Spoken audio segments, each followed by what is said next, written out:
Today is something I have been waiting to do for a very long time to the Hellcat Magnum, and that is make the headliner. So I could finally put the front windshield in, and that means I can finally actually start the car up and be able to drive her down the road because there will be a windshield in the car. So let's get to work.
Unfortunately, the first attempt at a headliner for a mold is not going very well. I'm not exactly sure how this is happening, but as you can see, the center, I've already pulled all of the stuff that I had on the bottom of this, and I'm probably just going to start over from scratch. But the center has pretty much bowed in, and I knew it was going to do that because I was adding body filler to the top of it. I had it upside down like this, and I was going to work it and just finish the backside, but I had everything supported. So I had it supported in the middle, and then I had it supported on the four corners. But the middle was higher, so I would have thought that the middle would have, you know, it wouldn't have sunk like that. I have no clue how that happened because it was really supported right there in the center. So what I'm going to do now is, luckily enough, I have a Magnum back piece of a headliner right there. I didn't end up using this one because it had a little issue back there, and I didn't want to actually, I think it has two issues. I think it has an issue right here as well. So I think this will hopefully help me out a little bit better. And then I have a charger one underneath.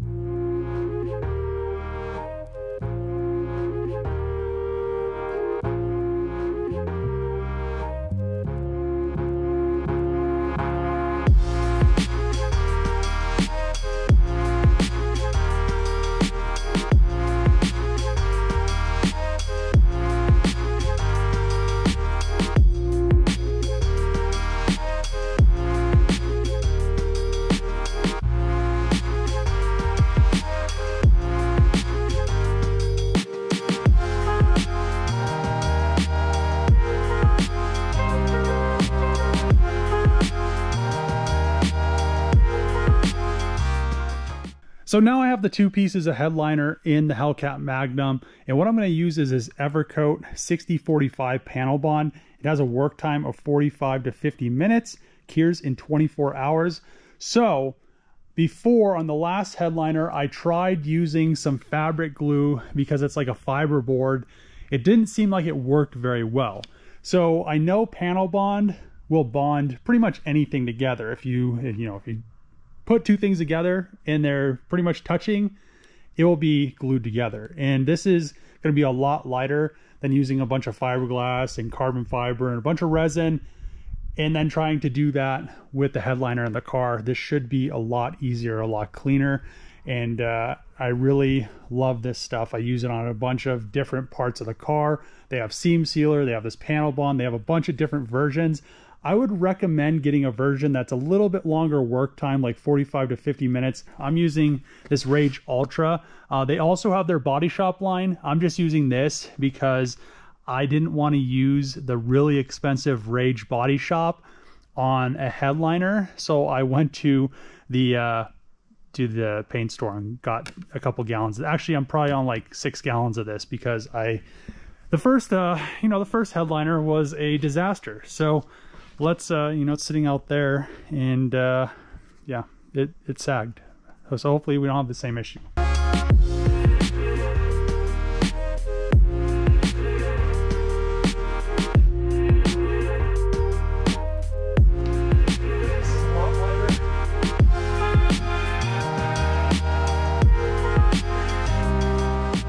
The headliner is now finally out of the charger, and the second attempt seems to be going a hell of a lot smoother than the first attempt, especially because I removed all of the old headliner material as well as the foam. That helped with being able to bond it. Also, it's a lot less flexible because it's bonded directly from fiberboard to fiberboard. And also, I think what really tremendously helped out on this second attempt was using the Evercoat panel bond. That stuff seems to have bonded everything. Plus, it was really quick to cure. And then I'm using the Evercoat body filler. I need to work this pretty aggressively.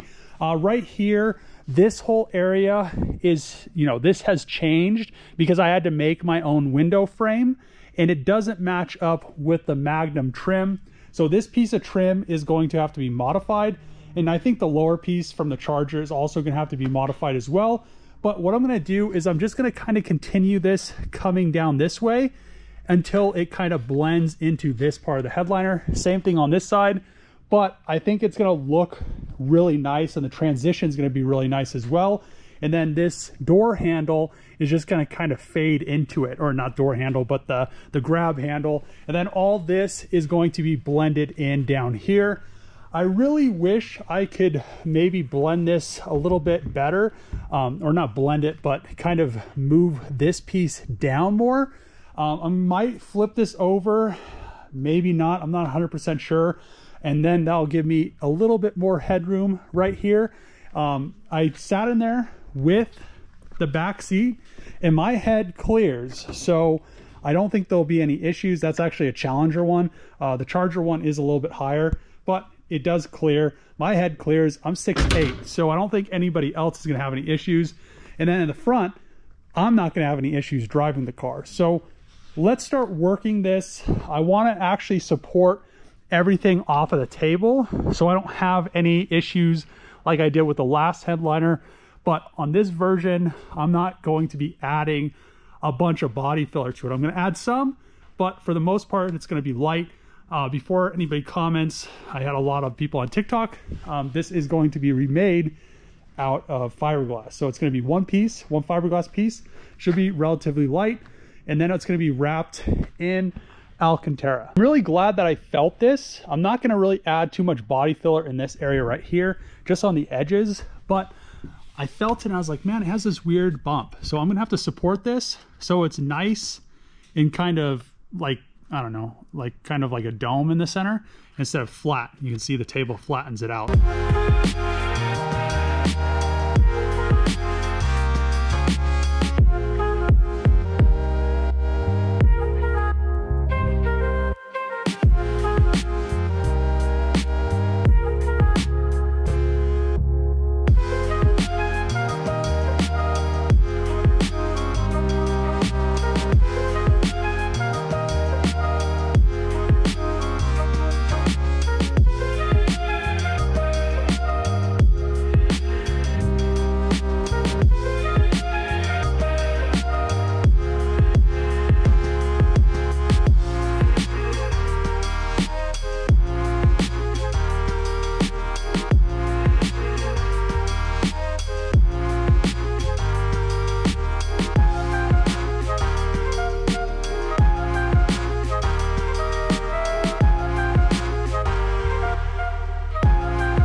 I now have 2 layers of fiberglass mat on the top, 2 layers of fiberglass mat on the inside, and she is finally stiff enough to body work. So what I ended up deciding, I was going to work the other side, but the issue that I'm having is I'm going to have to cut out too much of this headliner. Well, it probably doesn't matter, but I'm going to have to cut too much of this headliner out because I need this to come this far back just to blend it. It's going to be a lot easier.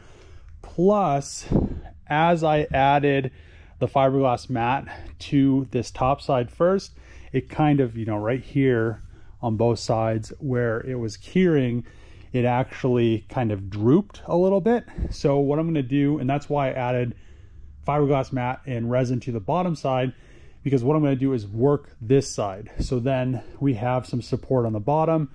Shouldn't have any issues with it bowing because I'm not going to be adding a ton of body filler. I'm pretty much up here. I'm just going to skim everything so it's nice and smooth so I can make a mold off of it. Same thing goes around here. I'm going to just cut all this out. I should have pulled all this glue stuff off before I put the mat on top of it, but I wasn't planning on doing the body work and stuff onto this side. Also, right here, I'm going to blend this in. So this is the new kind of window edge or whatever in the rear because I made my own custom window frame when I built the rear door, just because nothing was going to work. And I need to blend all this together. So I think it'll work perfectly fine. The back isn't really going to change. This is just going to get a little bit more you know, worked and rounded. I want to maximize headroom as much as possible.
After a whole bunch of sanding, bodywork, priming, molding, etc. on this headliner plug, it is now ready to make the mold. So there is a few things I need to do and some really important tips that you guys could use if you're going to also try to make a mold for fiberglass or carbon fiber to reproduce a part like this.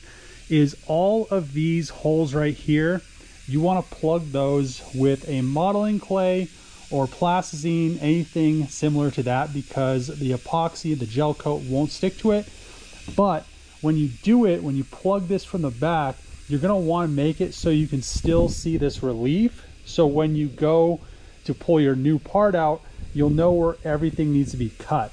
So that is one tip. Another thing is you can use some flanging material. You could use plexiglass, you could use a bunch of other things, any plastic.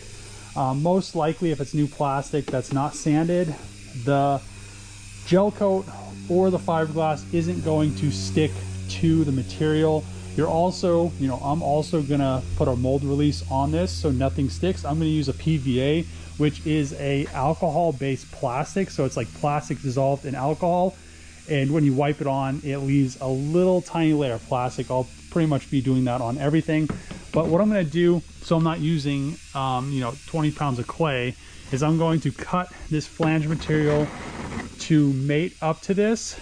And then you always wanna have a nice relief. So as you can see, I'm going to be pulling apart. So this is going to have to come out of the mold once I make it, or the mold's going to have to come off of it. And if I had this at a negative angle like that, you'd never be able to separate it. Another thing is when you're making flanges, the one thing I'm going to recommend is if you're going to make a flange, make it so it is nice and flat in the same level all the way around the part. When I did the original roof on the Hellcat Magnum, I think what I ended up doing was, it worked, but this is kind of improving on my original thought process, because I had flanges, I had a 3-piece mold for that roof skin, and it just was kind of a nightmare to get all the vacuum bag to seal and not leak. And it just, it took 4 revisions to get the roof perfect. One thing that would have helped me out a lot is if I would have been able to have a nice flat flange that was the same level all the way around. Obviously I would have had to do that a different way because it was a 3-piece mold, but now knowing that, that's a really good tip that I think you guys could take away from this. So let's get all of this flange stuff made. I'm gonna have to go get some more of this material because I don't think I'll have enough.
pulled the mold off of the plug, which is the headliner I body worked for the Hellcat Magnum. So there is one pretty large issue.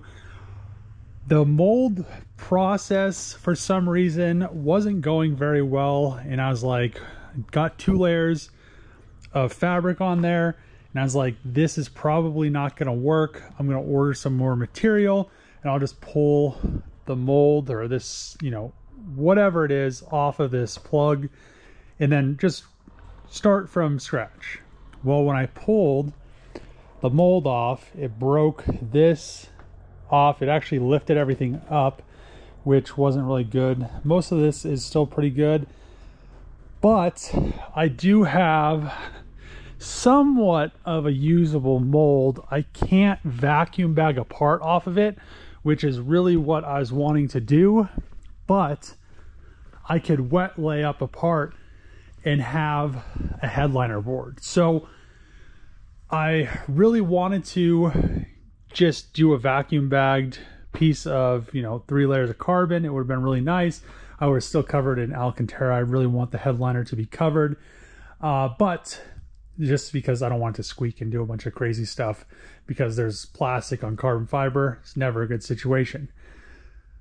But for the most part, it looks pretty decent. There's a lot of, you know, I saw this stuff happening right here. I'm not exactly sure why the gel coat cracked, and I was like, well, you know, I'm going to, you know, this isn't a critical area.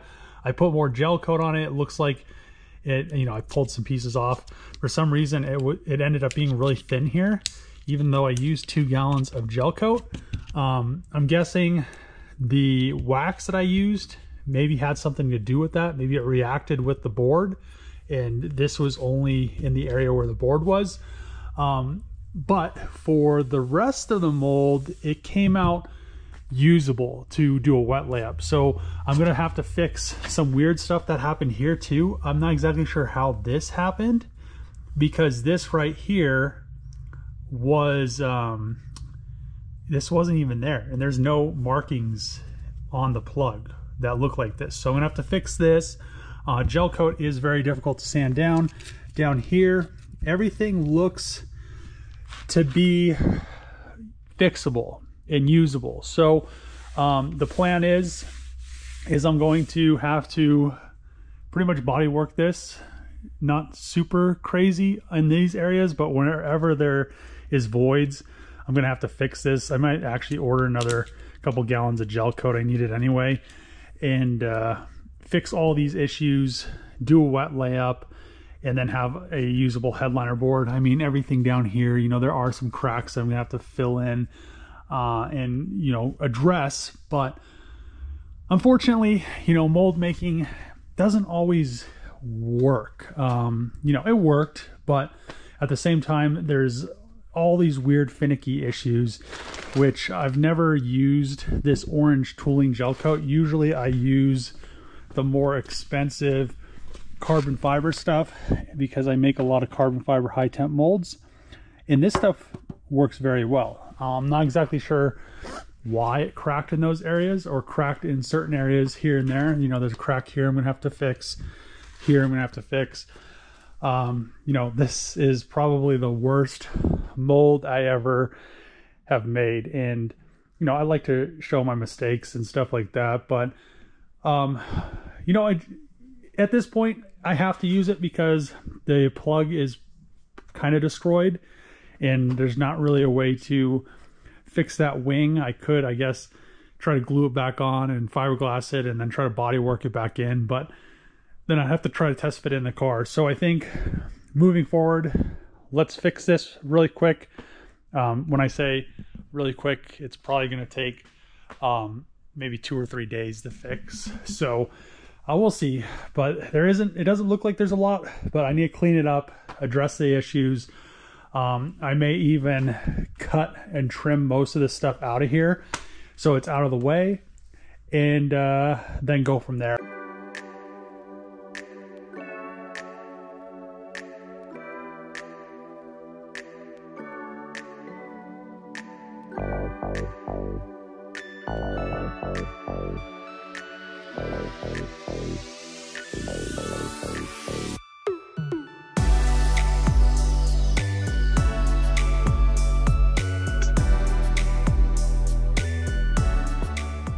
first time pulling vacuum on the Hellcat Magnum's headliner board. This thing had a few leaks, and how you find leaks is you listen for them. It's really hard to hear them because your vacuum pump is always going to be making that noise. But I think I got them all. You can see this thing is nice and tight. I turned it off for 10 minutes and it held vacuum, which I was very surprised about. But what I want to do is release a little bit of vacuum out of the bag so I can move the bag around. Like this corner here, you have to be very careful about corners because once it starts to suck down, it doesn't totally go in there. So you have to move the bag, then reapply vacuum so you can get all the nooks and crannies. You can see right here. Also another thing is the bleeder. This makes it really hard to get in these corners. So you have to release vacuum, move it, and reapply a little bit of vacuum. You can see all the door, the grab handle stuff going decent. And we have everything up here looks really nice, and it looks like it has good vacuum on it. So actually, wow, this is probably the best bag I've ever done. Back here, I had a little bit of a catastrophe, but I was able to fix it. And we'll let this sit for a second. I'll readjust some stuff, and then in the morning, I'm gonna run it because it's cooler in the morning, and how resin is, the hotter it is, the faster it kicks. Even if you have like right now I have a medium hardener, but even if you have a slow hardener, if it's 75, 80 degrees outside, which it is right now, it'll go off quick. And if you don't get this whole thing wetted out, it's a throwaway part. As you guys saw, I had to throw 3 of them away for the roof skin on the Hellcat Magnum. One tip that I'm going to give you guys, if you've never done a composite part, especially a very large composite part, this is probably, I'd say, a medium-sized part compared to what most companies are doing in the industry. But it never, I'm not sure, I've done it a few times. I don't do it daily, but I feel like it never gets less stressful. So the one thing I'm going to say is make sure you have everything ready to go. And make sure you have a fully charged battery and have something that's going to stir it quick. Because as it sucks this down, you don't want to add the hardener to these two because they will start going off really fast. The reason that happens is because a tub full of resin gets a lot hotter than inside the part under vacuum. So if you add all the resin, mix it up, then start to vacuum it down, by the time this one's sucked down, both of these are probably already going to be hard. And if you even get to this one, it's going to clog up your tube and you're going to have a failure on your hands, which at this point, this is 2 gallons of very expensive carbon fiber resin. So you don't want to waste material. It is a learning process, but I'm trying to help you guys out with a few little tips. Plus, pre-weigh out all your hardener so you know all you have to do is throw it in, stir it up, pour it into this tub. So you don't want to pour, also this is another tip, if this tub is half full still, you don't want to add this whole tub. What you want to do is wait till this one is almost all the way down, probably about to right here, and then mix this one up. By the time you're done mixing this, it will probably be right to around here, and then pour it in. If you pour this one into this one before it's all the way empty, it will also set off the reaction for some reason really quick, and then it'll clog the line, and you'll be at a point where you're like, oh, well, now I have to redo this whole part. As you can see, we have a wet layup in the mold, and there's a very good reason behind this. So I had some issues with the vacuum bagging process. I am not sure what was going on, but either the vacuum pump went bad or the resin was too thick. It's a different resin that I normally use. I think the company discontinued this brown tint that was a lot thinner. You can thin resin down with styrene, but I didn't have any styrene to thin it down. So I ended up running it. It did half the, it got about On the sides, it got to right here. In the center, it got to like right here. And then it seemed like it just lost vacuum. It stopped sucking. The other thing is the resin went off really quick. It was supposed to have an hour of work time, and it ended up going off in like, I don't know, like 13 to 15 minutes, which was, I got the slow hardener because I wanted the extra time to have this thing not fail. But as you can see, I ended up just doing a wet layup. It's going to be perfectly fine. It's a headliner board. Once this thing is cured, I'm going to let it cure for 2 days. Then I'll hit it with the DA with 80 grit just to kind of knock down some of the edges. It really doesn't matter because the glue that you use for fabric, that's that wood, whatever the wood stuff is. I had a subscriber reach out to me and tell me to use it. He said it will stick to pretty much anything. But I'll just hit it down, knock it down with 80 grit, and then we'll spray it, wrap it in Alcantara. And then this thing will finally be finished. I'll probably end up wrapping the headliner in another episode because this has been such a long process just to get the headliner board done. Now that she's here, I mean, I wish I could have vacuum bagged it, but at the same time, it just didn't work out. So I'm going to end the video here. If you like these videos, make sure to click the subscribe button, throw a thumbs up, throw a comment below. As always, see you guys next time.